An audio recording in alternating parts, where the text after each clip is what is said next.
ശബരിമല വിഷയം മുൻനിർത്തി ബി.ജെ.പി. സൃഷ്ടിക്കുന്ന അക്രമങ്ങൾ ചൂണ്ടിക്കാട്ടി വിമർശിച്ച് രംഗത്തെത്തിയിരിക്കുകയാണ് ദ ടെലിഗ്രാഫ് ദിനപത്രം. ദേശീയ മാധ്യമങ്ങളുടേത് അടക്കമുള്ള സംഘപരിവാർ അനുകൂല മുഖംമൂടി വലിച്ചു കീറിയിരിക്കുകയാണ് ദ ടെലിഗ്രാഫ്.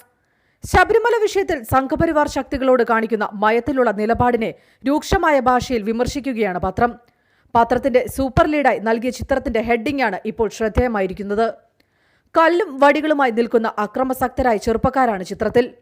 കാശ്മീരിൽ അവർക്ക് നേരെ നാം നിറയൊഴിക്കുന്നു, കേരളത്തിൽ അവരെ നാം ഭക്തരെന്ന് വിളിക്കുന്നു. ഇതായിരുന്നു ആ ഹെഡിംഗ്. നിയമവാഴ്ച അട്ടിമറിക്കാനും നീതിന്യായ പ്രക്രിയയെ ബ്ലാക്ക്മെയിൽ ചെയ്യാനും ലക്ഷ്യമിട്ടുള്ള പ്രാകൃതമായ തെമ്മാടിത്തമാണ് കേരളത്തിൽ സംഘപരിവാർ ഹർത്താലിന്റെ മറവിൽ നടന്നതെന്നും പത്രം റിപ്പോർട്ടിൽ പറയുന്നു.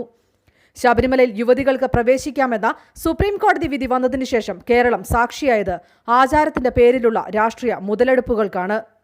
കഴിഞ്ഞ ദിവസം 2 യുവതികൾ ശബരിമലയിൽ പ്രവേശിച്ചതിൽ വിറളിപൂണ്ട RSS ബി.ജെ.പി. പ്രവർത്തകർ പ്രതിഷേധ സൂചകം ഹർത്താൽ പ്രഖ്യാപിച്ചിരുന്നു.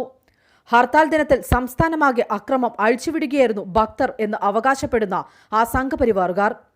പോലീസിന് നേരെ കല്ലെറിഞ്ഞും ബോംബെറിഞ്ഞും സാധാരണ ജനങ്ങളെപ്പോലും, എന്തിന് സ്ത്രീകളെയും കുട്ടികളെപ്പോലും വെറുതെ വിടാതെ അവർ സംസ്ഥാനം കത്തിച്ചാമ്പലാക്കാൻ ശ്രമിച്ചുകൊണ്ടിരുന്നു.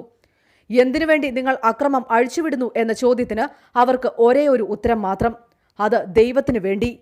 പല തീവ്രവാദി സംഘടനകളും മനുഷ്യനെ കൊന്നൊടുക്കുന്നതും ദൈവത്തിനു വേണ്ടി മാത്രമായിരുന്നു എന്നതും ഇവിടെ ശ്രദ്ധേയമാണ്.